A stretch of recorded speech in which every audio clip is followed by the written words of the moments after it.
I'm Carson Horn, and it's time for another edition of Talkin Tumors, where I break down the latest happenings in Auburn athletics.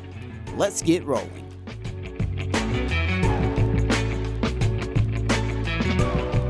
Game week is here. Finally, Auburn football returns on Friday. I cannot wait. I know you all are in the same boat. Let's get to it. I am super excited to finally be able to preview an Auburn football game yet again. I can't lie. I struggled a little bit towards the end of the summer as the show continued on. I appreciated you all continuing to listen, but it was tough. It was tough. Eventually, you talked about every single topic and subject you can think of, and it gets difficult. It really does when you're just talking about Auburn sports and Auburn athletics, but man, we'll have plenty to talk about from here on out as Auburn football will kick off its season Friday night in Waco, Texas against Baylor. We're going to break this down from every single angle I can think of on today's episode, and we'll give a prediction. We'll also talk about some of the latest happenings around Auburn football in particular. What happened last week? What a crazy week it was for Auburn athletics last week. We'll break all of that down towards the end of the show, but man, the majority of today's show is going to be spent previewing this Baylor game and then offering a prediction. I'll also give some other predictions for some other week one games that I'm sure many of you are looking forward to watching. Actually, like Auburn's game being on Friday night because I get to enjoy Saturday and don't have to worry about the Auburn game. Could be good, could be bad, depending on the outcome of Friday night's game, but nonetheless, it should be a great weekend. Week 0 was fun. It's a great appetizer. It's like cheese sticks. You know, they're good. You enjoy them, but it's not the entree. So the entree is week 1, and I cannot wait to get into it. So this is Talkin Tumors. You are watching Talkin Tumors or listening if you're listening on podcast, and I greatly appreciate that. If you haven't already, I would ask you please subscribe to the show, and we'll keep on delivering week in and week out no matter how the season goes. This is now my 4th year of doing Talkin Tumors, and the last 3 years covering Auburn football haven't been fun, haven't been pretty. There's been a lot of negativity because I try to be honest. I'm always going to be honest with you. It's my opinion, of course, but I always try to give opinions and insights, and they come directly from me. They're not from anyone else, and that will continue to be the case as this season goes on. But certainly, I am hopeful that I'll get to strike a little bit more of a positive tune this year on the show in regards to Auburn football. More like what's on the back of my computer here, which is a Final Four banner from Auburn basketball. Something like that for Auburn football this year would be fun. But let's get into it now. Let's preview this Baylor game as we have lots to discuss. Some of this will sound familiar. If you listen to the show over the summer, I did my opponent preview of each team on Auburn's schedule over the summer. I did one on Baylor. And so some of this might sound familiar to you, but there's also some new information that has come out since I did that preview in the summer, which will base more off of spring. We have some more information from Baylor's camp that happened over fall. So still, some more info to dive into, some more takeaways to dive into as we look at Baylor. So here we go. Previewing Auburn versus Baylor. This game will kick off at 7 o'clock Central Time in Waco, Texas on Friday night. A Friday night game, the first time Auburn has played on a Friday since 2010. Do you remember what game in 2010 that was? Oh, that's right. It was the comeback. Auburn defeated Alabama in the Iron Bowl in 2010. That was the last time Auburn has played on a Friday. But this will happen in Waco, Texas, in front of a sold-out crowd. I do believe now it should be a great environment, an exciting game. This is the first time since 2002 that Auburn has opened the season on the road, which is a little bit hard to believe it or not, depending on how I may look to you. I was not born yet. I was born in 2003, so this is the first time in my life that Auburn will open on the road. Last loss in the first game of the season for Auburn was in 2016. That came to Clemson, Gus Malzahn era there. So Auburn has had a pretty good streak going of winning first games of the season. And then overall series history here, Auburn is down 2-1 against Baylor. There was also one tie in there. The last matchup between these two programs came in 1976, and that game was the one that ended in a tie in Waco, Texas. So there are just a few stats thanks to Auburn sports media for sending those out. Those are a few game notes for you to keep in mind. But let's look at this Baylor team. They went 8-4 last season. They made it to the the Texas Bowl, and played LSU, lost that game to LSU, so ended up finishing 8-5 after losing their bowl game. But this was a team that was really, really good offensively. They have a really good quarterback in Sawyer Robertson that is returning. He had a 62.2% completion percentage last season, threw for over 3,000 yards and 28 touchdowns with only 8 interceptions. He's also a mobile QB. He's not the fastest guy you'll ever see, but he can move around. He rushed for 230 yards last season. So he's their star. He is their star. He is back and is hoping to lead Baylor to a Big 12 championship this year. They're one of the favorites to win the Big 12 this year, but there's about 8 or 9 teams that are that are in contention, as you saw a couple of those teams in Ireland this past weekend if you watched the game with Iowa State and Kansas State. They were 19th, Baylor was, in points per game last year, averaging 34.4 points per game. They were a balanced attack offensively, and I expect them to be that way again this season. They passed for 261 yards, rushed for 178 yards per average per game.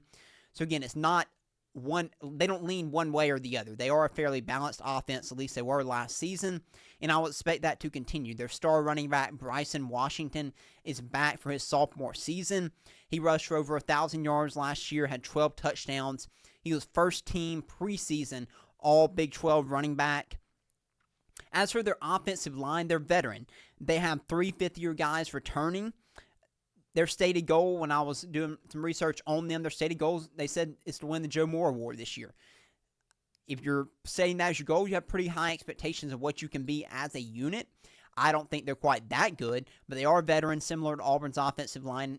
And if you're going to have the success they had running the football this upcoming season, then you're going to have to be pretty solid yet again, and I do expect them to be a solid offensive line. Baylor's receiving core. I do think this receiving core for Baylor is really good. They're led by Josh Cameron, who is returning. He had 754 yards and 10 touchdowns. They also have Ashton Hawkins, who had 567 yards receiving, 5 touchdowns. They added Alabama transfer Kobe Prentice into this program. So this is a good receiving core that added even more talent into this room, which should make this offense even better. So overall, this is a really good offensive unit that looks to be one of the best in the Big 12 and in the country again this season, led by Sawyer Robertson. The defense is the question mark for this Baylor team. And it's surprising because if you know anything about Dave Aranda, you know he's a defensive guy. He was a defensive coordinator at LSU before he went to Baylor. Very, very good defensive mind. But Baylor's defense last year was really, really bad, and that was surprising. Can they get that fixed this year? If they can get that fixed and their offense stays on the level it was last season, this team should win the Big 12, and this team will be in the college football playoff. I do believe that. But their defense has to get a lot better. This defense really struggled, especially in the secondary last year. They were 94th in pass yards allowed per game with 234. They were a touch better in rush defense, still averaging over 4 yards per carry to opponents. Not great at all defensively. So, have they improved? Dave Aranda seems confident that they've improved their defensive line and their linebacker room. They added a couple transfers. They do return their leading tackler from last season in Keaton Jones. He's a first-team all Big 12 at inside linebacker.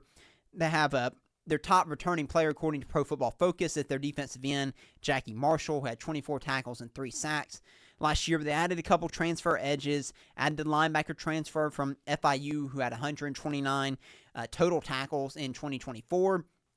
So they've added some talent to this room, but you haven't seen this group play together yet. As for their secondary, it seems based on the way Dave Aranda has spoken in press conferences, that is what he is most concerned about, is his secondary. And Auburn will have a chance to exploit that, as I'll get into that here in just a second. That seems to be their biggest concern. And one of their starting corners, according to Dave Aranda, speaking on Monday at his press conference, they do expect to be without one of their starting corners in this game against Auburn. How will that affect them? That remains to be seen. But the defense is the question mark. They were 81st in points per game allowed last season. That's their weakness. Their offense is their strength heading into the season like it was last year. So what are the matchups to watch in this game in Auburn versus Baylor? To me, it starts out with Auburn's wide receivers versus Baylor's secondary. That's just what I was breaking down, how Baylor's secondary looks to be a weakness of this team. Could they surprise us? Absolutely. This is a new year, so we're having to base it off of last season and the talent they brought in this season. So is there a chance this unit elevates and ends up being pretty good? Sure. But going into the season, going into game one, I don't see it. So this is going to be a massive matchup to watch. When you look at this matchup on paper, Auburn should have a massive advantage against Baylor's secondary. When you have guys like Cam Coleman and Eric Singleton and Malcolm Simmons, Ratio Fields, Perry Thompson, Auburn should have a field day with Baylor's secondary. And if Auburn does that, Auburn's going to have a really good chance of winning this football game. On the flip side, how does Auburn's secondary, which seems to be possibly the strongest unit on this Auburn football team heading into the season based off of fall camp, how do they match up with a really solid receiving core at Baylor with Josh Cameron and Ashton Hawkins and Kobe Prentice, among others, on Baylor's team? So watching how these matchups go in the secondary and wide receivers on both sides of the ball in this Auburn-Baylor game could go a long way in determining the outcome. Both teams like their receiver rooms. Both teams think their receiver rooms are really good, and they think they're going to have an advantage there. Who wins out in those matchups between Auburn's receivers and Baylor's secondary and Baylor's wide receivers and Auburn's secondary? It could be the determining factor in this game. Along with that, how does the battle in the trenches go? I don't think it's cliche to say games are won and lost up front. It is just true. Winning and beating the man in front of you helps with a lot of problems you might have offensively. It takes a lot of pressure off of Jackson Arnold. It'll take a lot of pressure off of Auburn's receivers if Auburn's offensive line goes into this game and they dominate Baylor. Baylor's defensive line was not great last year. They were average. Will they be that way again this season? We'll find out come Friday night. And how Auburn's offensive line, I've been on record. I can't take it back now. I've been on record being high on Auburn's offensive line heading into the season. I think it has to be a chance to be one of the better units in the SEC. And this unit will have a chance to prove themselves on Friday night against a Baylor defensive line that is not expected to be that good. Auburn should, again, keyword should, have the advantage here. On the flip side, Baylor's offensive line, also veteran, 3 fifth-year seniors starting for them, against an Auburn defensive line that seems to be better than expected so far, but I still have some doubts about, that I'm still concerned about. Some of the depth there along this defensive line. You're going to be playing a lot of younger players as well. So can Auburn's defensive line match up and slow down this Baylor running game? Going to be a key matchup to watch here. And then finally, I am really intrigued to see what Dave Aranda throws at Jackson Arnold in this game. Dave Aranda, I know Baylor's defense has struggled last year. I get it. I know that. However, Dave Aranda is still a great defensive mind. He's going to come up with things to throw at Jackson Arnold that Jackson Arnold probably has not seen on film. I know Hugh Freeze said last week that Dave Aranda kind of is who he is. He doesn't change a whole lot. And while that may be true, I would fully expect him to have some different exotic blitz looks or different looks in coverage to disguise some coverages to try to throw Jackson Arnold off, to try to shake his confidence, to get him questioning things offensively. And if he does that, how will Jackson Arnold, how will Auburn respond? Will they turn the football over? That remains to be seen in this game, so I am very anxious to see Dave Aranda, and really Dave Aranda and Hugh Freeze go at it, and see how this Baylor defense matches up schematically with Auburn's offense and with Jackson Arnold. So those are three matchups that I believe could determine the outcome of this game on Friday night between Baylor and Auburn.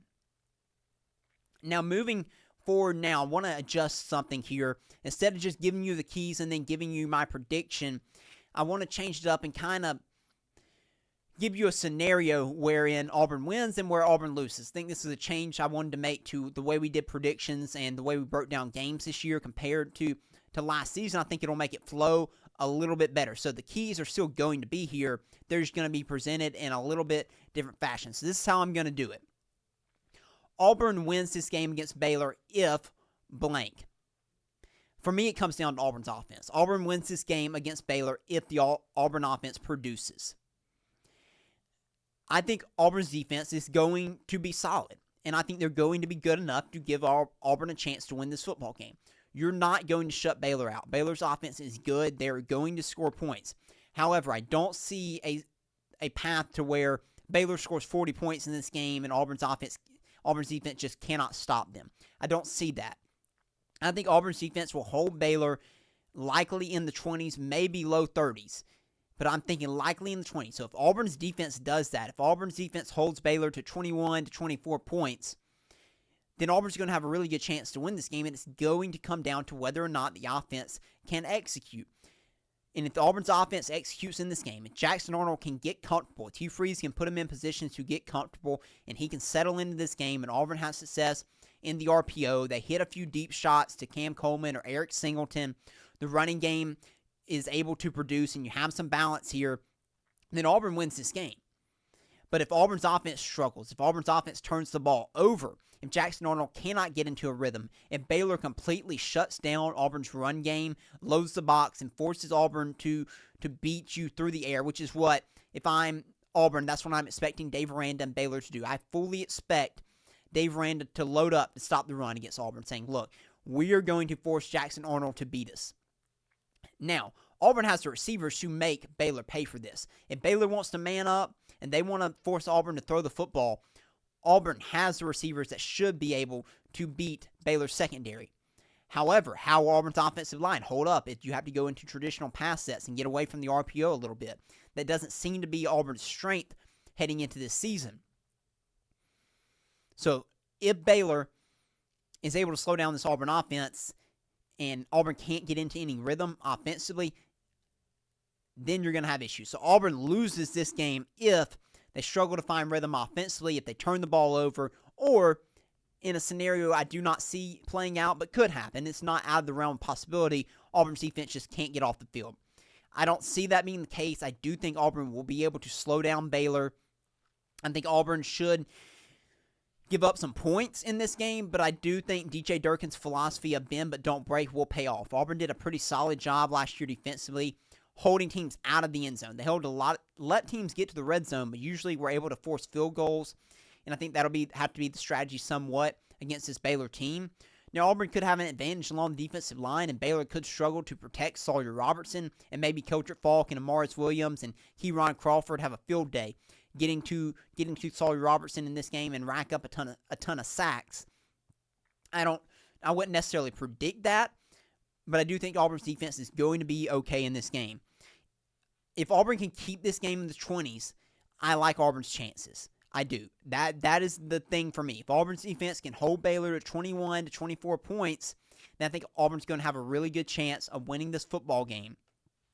But Auburn's offense has to produce. It's what it came down to last year, too. Auburn's defense was good enough to win 8, even maybe 9 games last year. There were very few games where Auburn's defense really just struggled. And so that's how I see this first game playing out, too. I see a little bit of continuity from last season. While there are new pieces defensively, I have more confidence in this defense heading into the season than I do in the offense. And I fully expect this game to come down to whether Jackson Arnold can get into a rhythm, whether Auburn can establish the run game, and can force Baylor to have to back off a little bit. But here's my prediction. I'm going Baylor. I hate to do it. I really do. I've been pretty much set on this prediction since the summer, really, for a while, and I really haven't changed my mind on it. Most people are picking Auburn. Auburn's a slight favorite, according to Vegas odds, no matter what I think sportsbook you look at. But I have to go Baylor in this game. I'm just not confident enough in Auburn's offense yet. Like I said in my season prediction 2 weeks ago on this show, I'm in see it to believe it mode with this Auburn team. Once I see it, if Auburn goes to Baylor and the offense produces and Jackson Arnold has success and he looks comfortable, okay, then I'll be more apt to pick Auburn and have a little bit more confidence in Auburn. But until then, I'm assuming we're going to see continuity of what we saw last year, and that is the defense doing its part to try to win football games, but the offense struggling to get going. And I don't love this matchup for Jackson Arnold in Week 1 as his first start at Auburn against a defensive mind like Dave Aranda. I think he's had all summer to prepare and to come up with looks to confuse and throw off Jackson Arnold. I'm concerned about possible turnovers in this game. I'm concerned about Baylor loading up the box and stopping the run, forcing Jackson Arnold to beat you through the air, and then Auburn not being able to do that despite the advantage at wide receiver, whether it's because of Jackson Arnold or it's because Auburn's offensive line struggles to hold up in pass protection. Whatever it may be, I have too many doubts to pick Auburn in this game. Is why I picked Auburn to go 7-5 this season, because I didn't expect Auburn to win this game. Do I expect it to be close? Absolutely.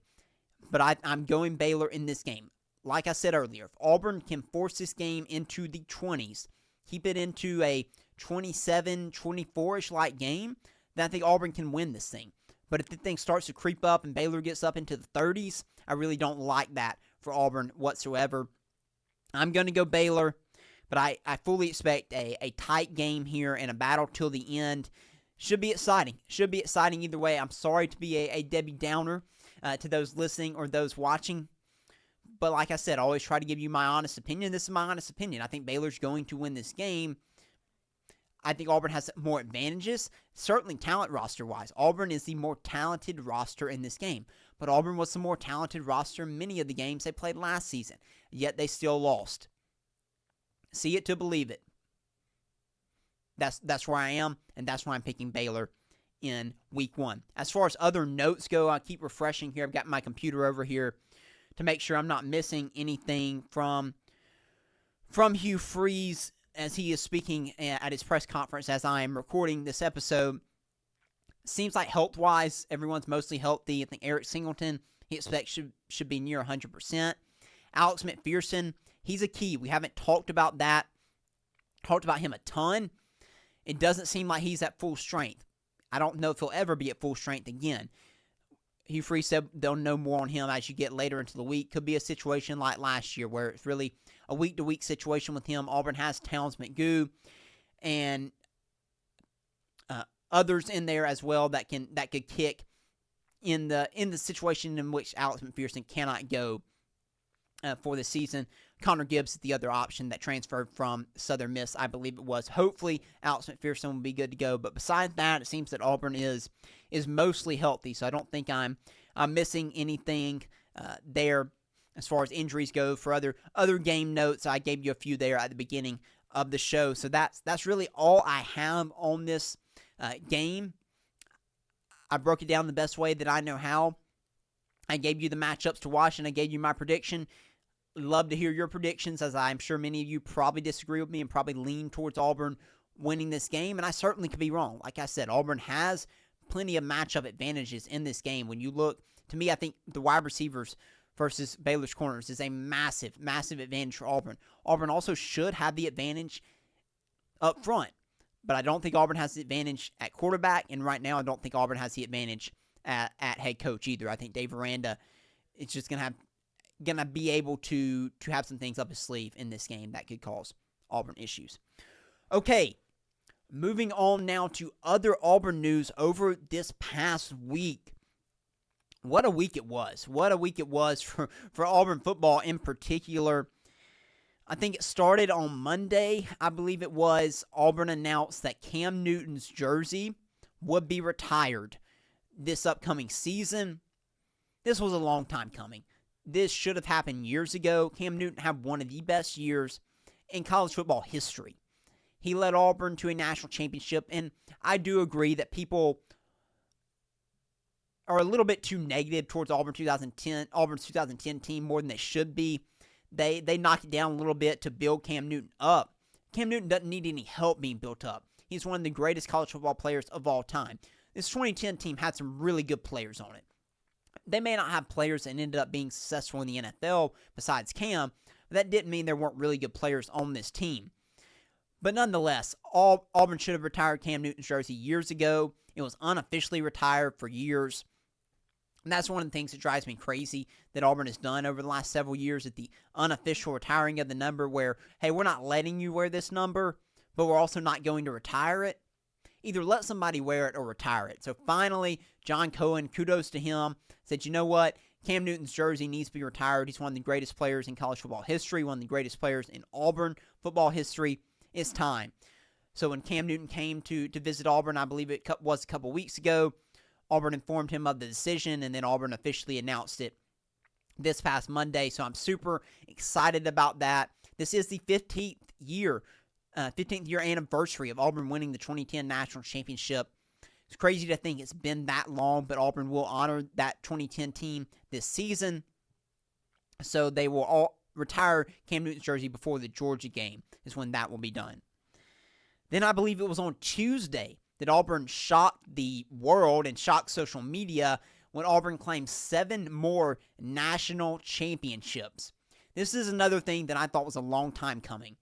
For years, many Auburn fans, including myself, so I'm not going to cast aspersions here, fussed about Alabama and other universities claiming national championships.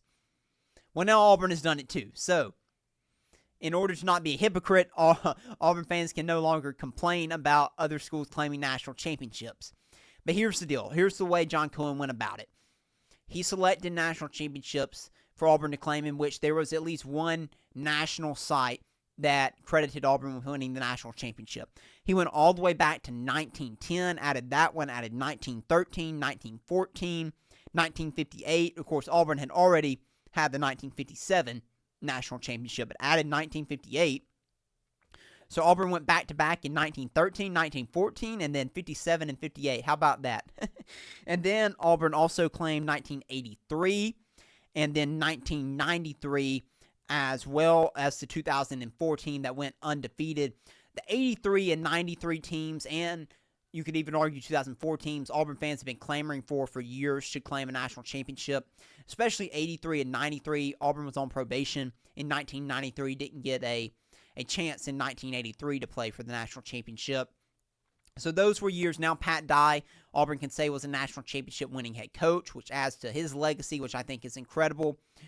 So I'm a fan of this. There are a few people out there, I get it, that are traditionalists, and I typically am as well, that don't like this, that think this is a little bit petty. Okay, that's fine. And if no one else was doing this, I would be with you 100%. But Auburn was behind the 8 ball in refusing to do this for years. Every other team claims every national championship they can possibly claim. And yet Auburn was kind of sat up on its high throne a little bit and said, you know what, we're not going to do this. We're better than that. I wasn't a fan of that. No, claim them. Claim them. Now you can say you're a 9-time national champion. And you know what? No one's going to question you on that. No one's going to say, well, list out those national championships.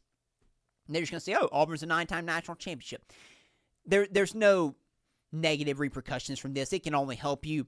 And it excited Auburn fans. Auburn fans liked it. It was a genius move from John Cohen. He's gotten a lot of criticism, some of it deservingly so, I think, over this summer for the way Auburn has handled some things. So the fact that he retired Cam Newton's jersey and the fact that Auburn claimed these national championships gave him some positive reviews from Auburn fans and put him in the good graces of Auburn fans, at least for now, at least until Friday night, and then he could go back to being thrown into the fire again, depending on the result of Friday night's game. But I like this move from John Cohen and for Auburn. This was something that Auburn had considered years ago when Jay Jacobs was the athletic director. I think it was in 2014. Auburn put together a committee to look at claiming more national championships, and nothing really ever came of it until now with John Cohen doing that. And then Auburn kept it going. This was on Wednesday. Auburn announced that Yellowwood would be a on-field sponsor for Auburn this upcoming season. So let me just say this about on-field sponsors. I hate it. I absolutely hate it. But we're in the revenue-sharing era now, and it was going to happen. Every school is going to do it eventually if they haven't already, because every school is looking for more revenue. Yeah, it makes you sick, but you're like, are you serious, Carson? Like, I pay this amount of money to go to a game, or I pay this amount of money for season tickets, and I donate this amount of money, and I pay this amount to send my kid to Auburn in tuition. Yeah, I get it. It's frustrating. But here we are, and Auburn's still looking to ways to generate more revenue. Now they're having to share revenue with the players. An on-field sponsor is an easy way to do that. And if this was going to happen, I'm glad it was Yellowwood that was the sponsor. Jimmy Rain is no secret. He's one of Auburn's biggest donors. Jimmy Rain, as you don't know, is the founder and owner of Yellowwood and CEO, I guess you would call him as well. And he's one of Auburn's biggest donors. So it's good that this was at least a brand and a company that has a connection to Auburn. And it's also good that Jimmy Rain said that he wanted to make sure that Pat Dye Field, which is going to be above his logo, was bigger than his logo. So if you didn't see the image that Auburn posted on social media, It's going to say Pat Dye Field, and then it's going to have Yellowwood under it. Yellowwood's logo under Pat Dye Field. That's going to be written on the field. So we know that it's Jordan-Hare Stadium, Pat Dye Field. So I do like that. I think this is the best way that you could do it. The fact that you're going to have it there together with Pat Dye Field. Jimmy Rain and Pat Dye were friends. So if you're going to have an on-field sponsor, this was the way to do it. So kudos to John Cohen yet again and Auburn for trying to figure out the best way to do this without ruffling too many feathers and throwing out some, Kroger brand or something like that. It has no connection to Auburn out there on the field, and you're like, why are we doing this? So at least it is a brand that is connected to Auburn, and it is a person that is connected to Auburn, making the best of it. And then finally, this has nothing to do necessarily with Auburn in particular, but it does affect Auburn. The SEC announced last week that it was moving to a 9-game schedule. Not this season, of course. Schedule's long been set for this season, but for next season, Auburn will have a 9-game SEC schedule. SEC have been playing 8 games. The Big Ten plays 9. The Big 12 plays 9. But the ACC and SEC were playing 8. I'm excited because it'll mean more quality matchups. That Auburn will now have to play 9 SEC opponents. And the SEC still requires you to play one other non-SEC Power 4 team. So now Auburn will play 10 Power 4 games instead of 9 like they're playing this season. It makes for more fun matchups, so I'm excited about that. As for how it affects Auburn, well, it just makes Auburn's schedule a lot more difficult, and it does that for everyone because you're having to play an extra SEC team in there. It is going to have to change the way we view, I think, records at this point. The college football playoff and revenue sharing and NIL and transfer portal already had to change how we view wins and losses slightly. But I think even more so now. I think you have to judge an 8-4 record more as a 9-3 record moving forward. If you're going to play 10 games against Power 4 opponents, you're not going to have near as many guaranteed wins. And it could also vary year to year. You could have a year where your schedule is just insanely brutal. With 10 Power 4 games, you're playing multiple, top 25 caliber teams, near double-digit, top 25 caliber teams, versus some other years where you may play more down teams in the SEC. But I do think we're going to have to change the way we view wins and losses as this schedule comes to fruition next season. The other big thing about it is what it means for Auburn and the rotation of teams that Auburn will play. They're going to go to a 3-6 model. So you're going to have 3 permanent opponents and 6 rotating teams that you'll play every other year, and then you'll at least have a home game against that team every 4 years. So Auburn's 3 permanent opponents are anybody's guess. Well, we know for sure 2 of them. It's going to be Alabama and Georgia.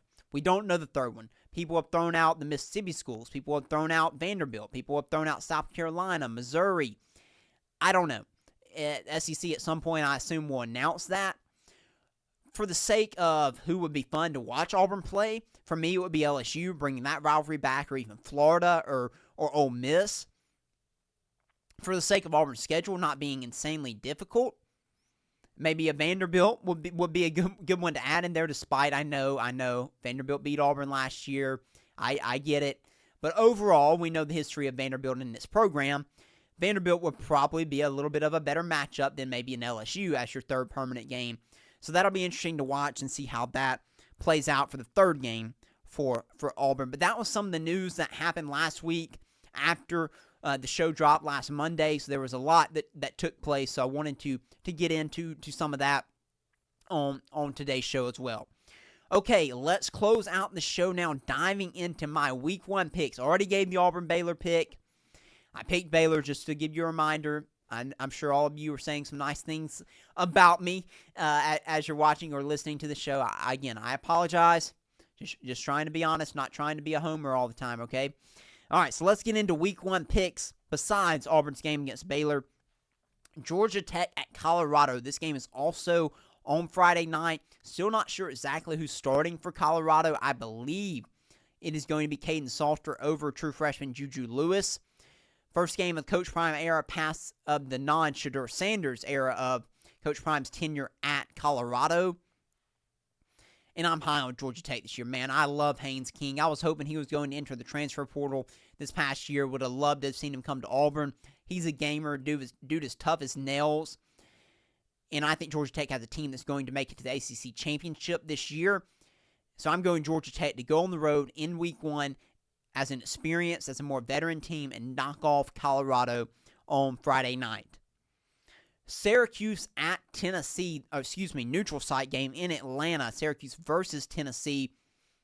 Wow, what a story of the offseason Tennessee was. This isn't talking Tennessee, but man, Nico Iamaleava out the door, headed to UCLA. Essentially did a quarterback trade. Joey Aguilar, who was at UCLA, he had transferred from App State to UCLA. He leaves once Nico Iamaleava goes out there, and he comes and transfers to Tennessee. I don't think Tennessee's going to be very good this year. I don't. I think their defense will be solid again. Josh Heupel will get the most that he can out of Joey Aguilar in this Tennessee offense. I have no doubt about that. But you can only squeeze so much juice out of a lemon, and eventually it runs out, and I just don't know that there's that much juice in the lemon for Tennessee this year on the offensive side of the ball. I'm not super high on them, but I think they'll have enough to beat Syracuse in this opener. Syracuse starting Notre Dame transfer quarterback there, and I also love Fran Brown, their head coach. Sorry, the name of Syracuse quarterback just left me as I was trying to say that. I apologize, but he is a Notre Dame transfer there. Fran Brown had an excellent year 1. I think he went 9-3 in year 1 at Syracuse, which is unheard of. So he has a chance to have, with another good year, to get a bigger job, but I think Tennessee wins this one. Alabama at Florida State. This game is in Tallahassee to open the season. Gus Malzahn coaching Florida State, coaching against a former rival in Alabama as the offensive coordinator with Mike Norvell. Florida State looking to turn things around from a 2-win season last year. What a disaster it was for Florida State a year after making the college football playoff. They bring in Thomas Castellanos, the transfer quarterback from Boston College, is the QB for Florida State this year. He has talked a little bit of trash to Alabama. Wouldn't suggest that. Don't think that was very smart. I don't think Florida State's going to be very good this year. I love Gus Malzahn as a person. I do not think that was a good hire for them as offensive coordinator. I think the game has passed him by. I don't think he will be able to solve their issues. I still don't think their talent roster is that great, and I think Alabama is going to run them out of the stadium in week 1 in Tallahassee. Unfortunately, I am high on Alabama this year, much as it pains me to say that. So I'm going Alabama over Florida State here in week 1. LSU at Clemson. The battle of the Death Valleys. This one taking place at Clemson's Death Valley. As you all know, as you listened to my predictions for the season on the episode 2 weeks ago, I predicted LSU to win the SEC, but I predicted Clemson to win the national championship. So I am high on both of these teams. So which team wins in week 1? Well, I'm going to go based off of history, and history tells me that LSU's really bad in week 1s under Brian Kelly. They've lost each of their week 1 matchups during Brian Kelly's tenure as head coach there, and I think that continues. I like Clemson in week 1, a little bit more returning production for them than LSU, although both quarterbacks, of course, are returning with Garrett Nussmeier at LSU and Cade Klubnik at Clemson. But I like Clemson's defensive line, and I have a few question marks on LSU's offensive line, and I think that could be the difference. The game could be decided in the trenches there if Clemson's defensive line really gets after and slows down this LSU running game and then forces LSU to be one-dimensional like they were last season, and then can pin their ears back and get after Garrett Nussmeier. I think Clemson has the advantage there, so I'm going to go Clemson over LSU in this game on, I believe it is Saturday night, but it should be a fun one to watch. Virginia Tech at South Carolina, the Beamer Bowl. Frank Beamer, of course, is Shane Beamer's dad, who is the head coach at South Carolina. Longtime historic coach at Virginia Tech. They'll face off against South Carolina, I think, in a neutral site game here. I like South Carolina. Lenore Sellers, cannot wait to watch him this season at South Carolina for his second year as the starting quarterback. Could be one of the best quarterbacks in the country this season. He's going to be fun to watch. Glad Auburn doesn't have to play South Carolina and Lenore Sellers, but I am looking forward to watching him play. I'm going South Carolina in this game.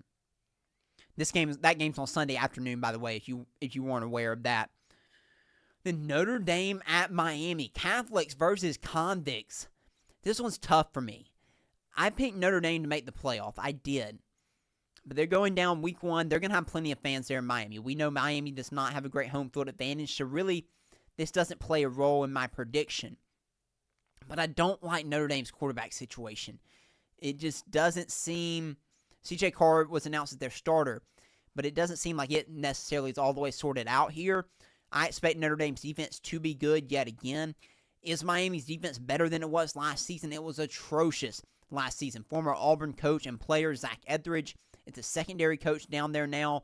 Former Auburn player Keontae Scott is down there now. That was really what their struggle was last year with their secondary. So is that improved? We'll see. And then Carson Beck, transferred from Georgia to Miami, replacing Cam Ward as the quarterback there. I think Miami will be solid. I'm not sold on them being a playoff team or being elite like some people are. However, because of my question marks with Notre Dame's offense in this game, I have a little bit more confidence in Miami's offense than Notre Dame. So I'm going Miami over Notre Dame here in this game. And then the biggest game of week 1 at 11 o'clock Central Time on Saturday, Texas at Ohio State, number 1 versus number 3, a rematch of the semifinal game from last season. Man, I love this. This is what's great about college football. The regular season, two massive brands like Texas and Ohio State playing not at a neutral site, no, in the Horseshoe in Columbus, Ohio. It's going to be electric. Going to be an electric environment for this game. Cannot wait to sit back and enjoy watching this one. And then you have two brand new starters. You have Arch Manning, who has the too much hype around him, quite honestly, hype that he's never going to be able to live up to no matter how good of a season that he has. And then Julian Sayin, former Alabama quarterback, transferred to Ohio State, won the job this past offseason, or really this fall he won the job. It's hard to know what to expect. You always expect Texas and Ohio State to be good because you know their talent rosters, you know their coaches. Ohio State's coming off winning a national championship. But when you have two brand new quarterbacks and you do have a lot of pieces to replace for both teams, for both Texas and Ohio State, it makes you wonder, what are you going to get out of these two teams? But this game is at home for Ohio State, and I'm still not completely sold on Arch Manning. I think he'll be good. I don't know that he'll be elite. And therefore, I'm going to go Ohio State at home by the slimmest of margins. I think this could be a lower scoring game, as I think both defenses are going to be ahead of the offenses. So I think a lower scoring affair here, but Ohio State ultimately finds a way to get the win at home. But all in all, man, I'm so glad that Auburn football is back. I am so excited about this week 1. I'm excited about Auburn's game against Baylor. Hopefully I'm wrong on my prediction. Again, that's just my honest prediction that I gave you, but I would love to be wrong on that. But either way, it's going to be a fun week 1. It's going to be exciting to watch a full slate of college football games. And I hope you all enjoyed. I hope you all enjoy Labor Day and enjoy watching Auburn on Friday night. A quick note before we get out of here, because I record the show on Mondays and because Monday is Labor Day, the show's going to look a little bit different. I will try to get a reaction out as soon as I can and try to get that posted as soon as I can, but be following on social media at Talkin Tumors, so be on the lookout for things might look a little bit different. The way we have to deliver the show might look a little bit different next week than the way we usually do things, so just be looking on that. Keep checking the podcast feed and YouTube as well, but also be following at Talkin Tumors on social media for updates. But thank you all for watching or listening, and again, if you haven't already, I please ask you to like and subscribe to the show, and we will be back with a full breakdown of this game next week, and then preview Auburn's Week 2 matchup against Ball State. So we'll see you then.